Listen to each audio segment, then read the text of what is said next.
Hello, मेरा नाम गगन है। द केरला स्टोरी मासूम हिंदू और क्रिश्चियन लड़कियों की एक ऐसी कहानी है जिन्हें जबरदस्ती इस्लाम कबूल करवा के आईएसआईएस भेजा गया। इस फिल्म के डायरेक्टर सुदीप्तो सेन के अनुसार केरला की लगभग 32,000 से भी ज्यादा लड़कियों के रिलीजन को कन्वर्ट करा के उन्हें सीरिया और यमन जैसे देशों में भेजा गया है, जिनमें से कई लड़कियों की कहानी आज भी कहीं दफन है। दोस्तों, केरला में इस्लाम रिलीजन कन्वर्ट पर बेस ये स्टोरी वाकई में क्या सच है? यहाँ पर इसे सिर्फ प्रोपेगेंडा के तौर पर यूज किया गया है? एजुकेशन, सेक्स रेशियो या फिर ह्यूमन डेवलपमेंट इंडेक्स जैसे कई पॉजिटिव इमेज वाले केरला में क्या मुसलमानों का रेडिकलाइजेशन इतना ज्यादा है? वेल, सच क्या है, आइए इस वीडियो में अच्छे से समझते हैं। दोस्तों, आईएसआईएस यानी Islamic state in Iraq and Syria एक जिहादी आतंकवादी ऑर्गेनाइजेशन है जहां सिर्फ शरिया कानून को ही माना जाता है। साल 2013 में ये आतंकवादी संगठन काफी तेजी से बढ़ा। आईएसआईएस इस्लाम जिहाद के वीडियो मैसेज को पूरे वर्ल्ड में शेयर करते थे, जिसको देखने के बाद इंडिया के अलावा वर्ल्ड के कई अन्य देशों के मुस्लिम लोगों ने आईएसआईएस को ज्वाइन किया। भारत में आईएसआईएस ज्वाइन करने वाली स्टेट में केरला का नाम भी शामिल था। इस तरह ये बात तो क्लियर है कि केरला के बहुत से मुसलमान लोगों ने आईएसआईएस को ज्वाइन किया है। दोस्तों, इसी आईएसआईएस से जुड़ी मूवी द केरला स्टोरी में कुछ बेहद चौंका देने वाले झूठ को इस तरह से इवॉल्व किया गया है ताकि केरला स्टोरी फिल्म के किरदारों की तरह लोगों का भी ब्रेन वॉश किया जा सके। इस फिल्म के डायरेक्टर सुदीप्तो सेन से जब फिल्म के रियल इंसिडेंट के बारे में पूछा गया तब उन्होंने जवाब दिया। उसमें वो कई बातें कही, जिसमें एक थी कि केरला के पूर्व मुख्यमंत्री ओमान चांडी ने भी साल 2010 में इस वाक्य से रिलेटेड केरला की असेंबली में एक स्टेटमेंट दिया था। दोस्तों, सीएम ओमान चांडी के स्टेटमेंट को गूगल करने पर आपको इंडिया टुडे की एक रिपोर्ट में 2,500 women converted to Islam Kerala Oommen Chandy ये सब लिखा हुआ दिखता है। फिर डायरेक्टर सेन ने अगली बात कही कि केरला के एक और पूर्व सीएम हैं वीएस अच्युतानंदन। उनके स्टेटमेंट में भी अगले 20 सालों में केरला के इस्लामिक स्टेट बनने की बात कही गई है। इससे भी गूगल करें आप तो आपको वीएस अच्युतानंदन की ऐसी कई वीडियोस देखने को मिल भी जाती है। लेकिन दोस्तों, अगर आप केरला स्टोरी के प्रोमो या मूवी को देखें तो आपने देखा ही होगा कि इसमें एक फातिमा नाम की लड़की के बारे में बताया गया है जो अभी अफगानिस्तान की जेल में है। गूगल करने पर यहाँ भी आपको द हिंदू का एक आर्टिकल में फातिमा भी अफगानिस्तान की जेल, इस्लामिक कन्वर्ट जैसे फैक्ट दिख जाते हैं। यही वो चीजें जिनसे ऑडियंस का ब्रेन वॉश किया गया है, क्योंकि ज्यादातर खबरों को पढ़ने वाले लोग डिटेल में जाने के बजाय सिर्फ हेडलाइन को ही पढ़ के छोड़ देते हैं। दोस्तों, इन खबरों को थोड़ा डिटेल में चर्चा करते हैं और बताते हैं कि सच्चाई क्या है। फॉर्मर सीएम ओमान चांडी के स्टेटमेंट पर इंडिया टुडे के साल 2012 में आए आर्टिकल में बताया गया था कि सीएम ओमान चांडी ने स्टेट लेजिस्लेचर को जानकारी दी है कि साल 2006 से 2012 के बीच में 2,667 विमेन ने कन्वर्जन के बाद इस्लाम को अपना लिया। दोस्तों, यहाँ एक बात और ध्यान देने वाली है कि यहाँ इंडिया टुडे के आर्टिकल में कहीं भी ये नहीं बताया गया है कि इन विमेन्स को इस्लाम कन्वर्जन के लिए फोर्स किया गया था और इस्लाम कन्वर्टेड विमेन्स का आईएसआईएस के साथ कोई कनेक्शन है। अब दूसरी खबर की बात करते हैं तो यहाँ हम 2006 से 2011 के बीच रहे केरला के सीएम का इंटरव्यू वीडियो देखते हैं। दोस्तों, आपको बता दें कि सीएम वीएस अच्युतानंदन का ये वीडियो लगभग 13 साल पुराना है, जिसे हाल ही में सनशाइन पिक्चर्स द्वारा अपलोड किया गया है और अपलोडिंग के दौरान इसके इंग्लिश सबटाइटल से कंप्लीटली छेड़छाड़ भी की गई है। दोस्तों, बता दें कि सनशाइन पिक्चर्स वही कंपनी है जिसने द केरला स्टोरी बनाई है। दूसरी बात यह है कि द टाइम्स ऑफ इंडिया की रिपोर्ट के अनुसार इस इंटरव्यू में सीएम वीएस अच्युतानंदन एक्चुअली में पीएफआई को क्रिटिसाइज कर रहे थे। पीएफआई यानी popular front of India. India में एक पॉलिटिकल मुस्लिम ऑर्गेनाइजेशन है ये।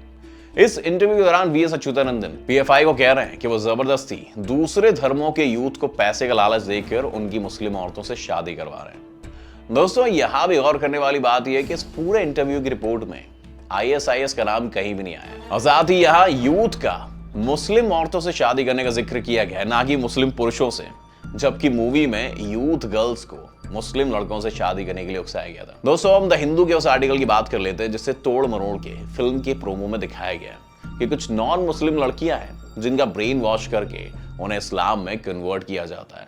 फिर वो लड़कियां अफगानिस्तान जैसे देशों के आईएसआईएस फाइटर से निकाह कर लेती हैं। आइए इस आर्टिकल की सच्चाई समझते हैं। जून 2021 में पब्लिश द हिंदू के इस आर्टिकल के अकॉर्डिंग 4 केरला की औरतें निमिशा और फातिमा ईसा, सोनिया ऑफ सेबेस्टियन उर्फ आयशा, मैरन जेकब उर्फ मरियम और रफीला साल 2016 से 18 के बीच में अपने हस्बैंड के साथ आईएसकेपी यानी कि the Islamic state of Khurasan province को ज्वाइन करने अफगानिस्तान गई थी। उनके पति अफगानिस्तान में अलग अलग हमलों में मारे गए, लेकिन यहां भी आईएसआईएस नहीं बल्कि आईएसकेपी बताया गया। दोस्तों, अगर हम नेशनल इन्वेस्टिगेशन एजेंसी के साल 2016 की top 20 most wanted Indians in Islamic state की लिस्ट देखें तो इन 4 विमेन्स के अलावा 2 और विमेन्स हैं, अजमाजा और शमसिया, ये नाम है इसमें शामिल। यानी NIA 2016 के अनुसार टोटल 6 विमेन्स थी जिन्होंने इस्लामिक स्टेट ज्वाइन किया। इन 6 विमेन्स के हस्बैंड भी NIA की इस लिस्ट में आपको दिखाई देंगे। ISKP के ज्वाइन करने वाली केरला की ये 6 विमेन्स में से 3 पहले मुस्लिम थी। 2 विमेन्स ने क्रिश्चियन से इस्लाम में कन्वर्ट किया था, जबकि हिंदू से इस्लाम में कन्वर्ट होने वाली सिर्फ एक ही लड़की थी। उसका नाम था निमिषा और फातिमा ईसा। यानी अब तक केरला की सिर्फ एक ही हिंदू लड़की इस्लाम कबूल करती है, वो भी जिससे शादी करती है उस लड़की ने भी क्रिश्चियन से हिंदू बनना था, कन्वर्ट होकर इस्लाम में कन्वर्ट किया था। यानी कि अब तक केरला की सिर्फ एक ही हिंदू लड़की ने इस्लाम कबूल किया है। दोस्तों, आप जानते हैं कि क्या निमिषा को फोर्सफुली लव जिहाद के नाम पर इस्लाम कबूल करवाया गया। निमिषा का हस्बैंड था बैक्सन विंसेंट उर्फ ईजा, जिसने खुद अपने भाई बेस्टिन विंसेंट के साथ मिलकर क्रिश्चियनिटी से इस्लाम में कन्वर्ट किया था। वहीं बेस्टिन की वाइफ भी इन्हीं 4 विमेन्स में से एक कन्वर्टेड क्रिश्चियंस मरियम थी। इस तरह ये देख सकते हैं कि लड़कियों के साथ लड़कों ने भी इस्लाम कन्वर्जन को अपनाया, जबकि मूवी में सिर्फ लड़कियों के ब्रेन वॉश की कहानी बताई गई। दोस्तों, एक न्यूज रिपोर्ट के अनुसार NIA के टॉप 20 की लिस्ट में आने वाले मोस्ट वांटेड हस्बैंड वाइफ होने के अलावा भी सभी लोग एक दूसरे से काफी परिचित थे। इन टॉप 20 की लिस्ट में से 17 लोग अकेले केरला के कासरगोड जिले के रहने वाले थे, लेकिन द केरला स्टोरी मूवी में तो 32,000 लड़कियों को ब्रेन वॉश करके ISIS ज्वाइन करने की बात कही गई है।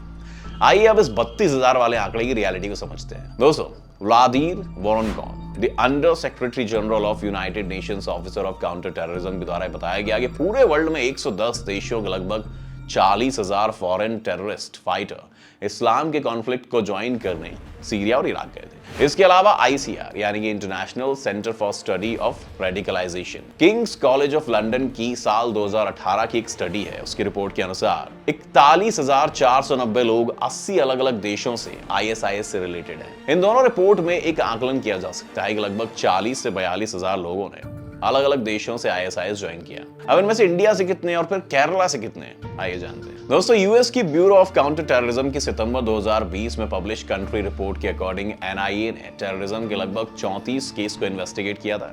इसके अनुसार इंडिया के 160 लोगों को ISIS के संदिग्ध होने के तौर पर गिरफ्तार किया गया था।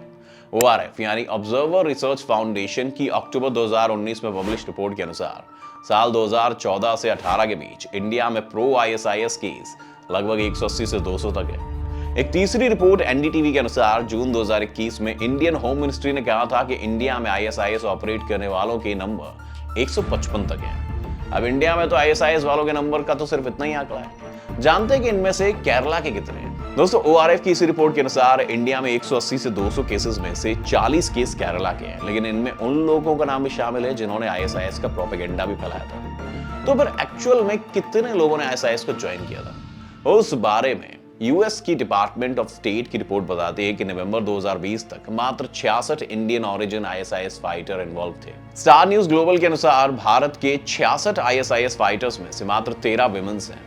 इन 13 विमेन्स में से मात्र 6 विमेन्स केरला से, जिसमें से इस्लाम में कन्वर्टेड 2 क्रिश्चियन और एक हिंदू महिला है, जिसके बारे में हमने वीडियो की शुरुआत में आपको बताया था। तो दोस्तों, इस तरह से द केरला स्टोरी के 32,000 लड़कियों का जो आंकड़ा है वो सिर्फ 3 लड़कियों तक ही सीमित रह गया। यानी केरला की मात्र 3 ही लड़कियां हैं जिनका ब्रेन वॉश करके ISIS ज्वाइन करने के लिए इस्लाम में कन्वर्जन कराया गया है। यही इस फिल्म का सबसे बड़ा झूठ, जिससे केरला जैसे नंबर 1 स्टेट को ISIS के झोल में फंसाया जा रहा है। दोस्तों, माना कि 3 लड़कियों के साथ भी इस तरह का ब्रेन वॉश करके इस्लाम कन्वर्जन करना सही बात नहीं है, लेकिन फिल्म निर्माता ऐसे इंडिविजुअल केस की तरह लोगों के बीच ला सकते थे। वीडियो अच्छी लगी हो तो वीडियो को लाइक करें, साथ ही द केरला स्टोरी की रियलिटी को ज्यादा से ज्यादा लोगों तक पहुंचाने के लिए इस वीडियो को दूसरों के साथ भी शेयर करें और इसी तरह की वीडियोस देखने के लिए मेरे चैनल को जरूर सब्सक्राइब करें। Thanks for watching. मेरा नाम गगन है।